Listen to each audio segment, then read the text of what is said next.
Hello po, magandang araw po sa ating lahat at ngayon po ay Sunday, so napapansin niyo ako ay nandito at wala pong mga paninda sa aking likuran kasi ako po ay nandito sa aking mini office po sa loob po ng bahay namin kaya wala po nakikitang um, tindahan, mga paninda po sa aking likuran.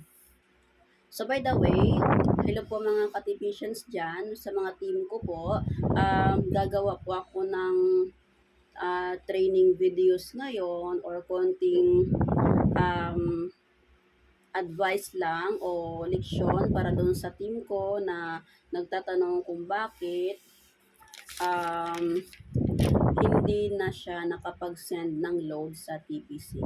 So by the way, I am Coach Liz. Kung tawagin sa lahat ng mga TPCians, I am Lizel Montes sa aking Facebook account.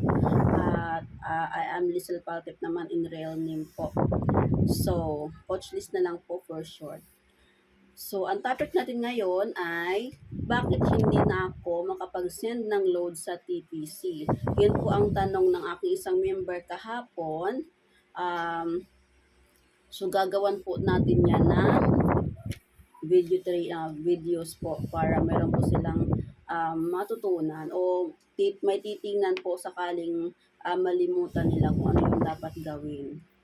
So, bago po yan, follow nyo po ako sa aking Facebook po, sa aking YouTube channel, at subscribe na rin po kayo, click the notification bell button nang sa ganun ay ma-notify po kayo pag meron po akong bagong videos about po sa ating negosyong TPC po. Okay, start na po tayo, no? Habang tahimik pa yung paligid kasi yung punso ko naglalaro pa. So sabi ko, diyan ka muna, wag mo na disturbance pa. Nag-aaral muna ako. So, ang una, ang kailangan po ating gawin, so syempre may listahan po ako guys, no? Meron po tayong regular load. So, ano po ba yun, coach, yung sinasabi yung regular load? Bukod po ba yung regular load doon sa LC or load credit kung tawagin namin mga TPCian LC po? Yes po, magkaiba po ang regular load doon sa LC po natin. Kasi yung regular load po, doon po talaga yan sa SIM nyo para maiwasan po yung pag-deactivate ng ating loader SIM. So, kailangan loadan po natin siya at least 5 pesos or 10 pesos kung kaya naman po ng 10 pesos every end of the month or every first week of the month. Lagi ko po sinasabi sa team ko na dapat mag-provide po tayo ng regular load ng ating mga loader SIM para iwas po deactivate ni Telcos. Hindi po si TPC ang mag-deactivate po, kundi si Telcos po kasi pag ma-detect niya na pag ma-detect niya na 3 months, hindi po kayo naglo-load ng regular load sa inyong loader SIM, matik po yan ma-deactivate. So, dyan na po mag-start na mahirap na po siya makakuha ng signals hanggang sa hindi na po kayo makapag-send po ng ating o makagamit sa ating gateway po sa ating TPC po. So, yun po ang una nating gagawin, no? So, kailangan i-check po natin lagi yung ating SIM card kung meron pa po bang regular load. Kung paano po gagawin ang pag-check ng ating regular load, ganito lang po ang gagawin. Punta kayo sa call, asterisk, 143, style number din call. Yan po ang ating gagawin para malaman kung meron pa po tayong regular load. Kung wala na po, so, pwede nyo pa siyang loadan sa sarili nyo pong SIM card. So, yun po ang ating una-unang gawin. So, pangalawa, check po ang signal. Kasi minsan po, kaya hindi tayo nakapag-send ng load, sa signal po kasi yan guys, lalo na pag ulan, pag ulan po, may bagyo, yan po, problema po talaga ang signal. So, even ako po, may tindahan po ako,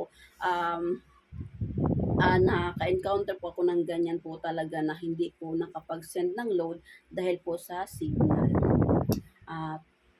Apektado po talaga ang signal kahit sino naman kung merong hindi ka nais na kumbaga masama po yung panahon. Yun po ang ating number 2. Ang ating number 3 naman, check ang load or LC baka ubos na. Yes po. Yan po kalimitan na nangyayari po na sa ating mga technicians, kunyari hindi natin lagi-lagi na-check yung ating mga load. Kung hindi po talaga tayo magtitingin kung magkano po yung ating balance po, malimutan natin na wala na pala tayong LC o load credit. Makikita niyo naman po yan. Halimbawa, magpapaload, may magpapaload sa inyo, matik na po yan, may lalabas dyan sa baba na LC is ganyan na lang ang natira. So, matik, pag konti na lang, paload na agad kayo sa inyong mga uplines. So, yun po ang ating number 3, check ang load or LC baka ubos na. So, pang-apat is check ang command, baka mali. Yes. Lagi-lagi po yan. Paano po ba yan, coach, yung check ang command po? Halimbawa, dito po talaga tayo na-distract lagi sa TM tsaka TNT. Example ko lang to ha. Kunyari, FB10. Ang FB10 kasi, ay, wala kasi, excuse me, wala nang FB10 ngayon. So, FB15. Pag TM po kasi, guys, ang ilalagay natin is maglagay po tayo ng T30 at FB15. Lagi pong may letter T sa pinakaunahan, tapos FB15 kapag TM. Tapos TML15 kapag TM po, lagi pong may T sa pinakaunahan. Pero kapag TNT naman po, wala na po, huwag na po yung lagyan ng letter T sa unahan kasi TNT po naman. TNT po siya.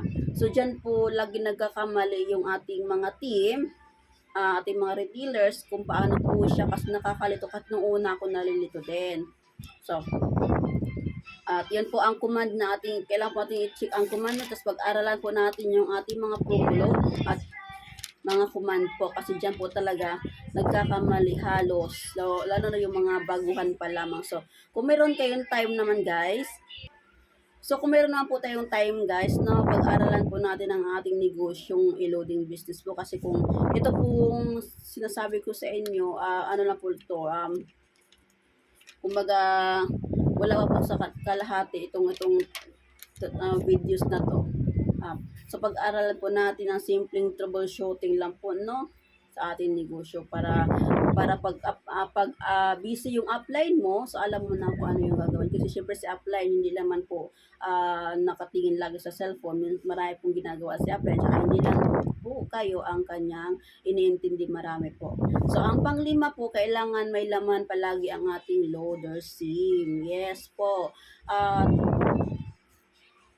Kapag halimbawa, paubos na yung LC mo, pa-supply ka na po sa sa upline mo at huwag niyo din pong apurahin yung inyong upline sa inyong mga LC kasi ayun nga po tulad ng sinabi ko at marami din ginagawa ang inyong mga upline. So mag-antay lang po tayo na basta i-load naman po ni upline yan.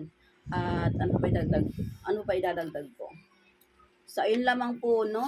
At dagdag ko na rin po sa ating katanungan kanina. May nagtanong kasi kanina habang ako'y pauwi galing sa kapilya at sumamba kami kanina. So, bakit daw hindi siya nakapag-load? So, chinek ko. Tinanong ko siya kung paano mo ginawa. Send niya sa akin, screenshot. Kaya hindi siya na-load kasi double SMS na po siya. Ibig sabihin po, kapag mag-double po kayo ng pag-send ng load, same number lang po siya, lagyan niyo po siya ng litra sa dulo bago mo siya i-send sa giveaway kung TNT user ka at 724 at yung kung Globe user ka or TM yung 9 digits naman po na giveaway natin. So, cellphone number, space, FB15, space, letter A, kahit anong letra ang ilalagay mo bago mo siya i-send sa ating giveaway. Kung ikaw ay TM user or TNT user para hindi po siya mag-duplicate. So, uulitin ko po, team, wala na po tayong FB15, wala na pong ML10, lahat po is, wala na po tayong FB15, yan, FB10, yan, nabubulol na po ako. Wala na po tayong FB10 at ML10. So, pinalitan na po siya ni Telcos ng,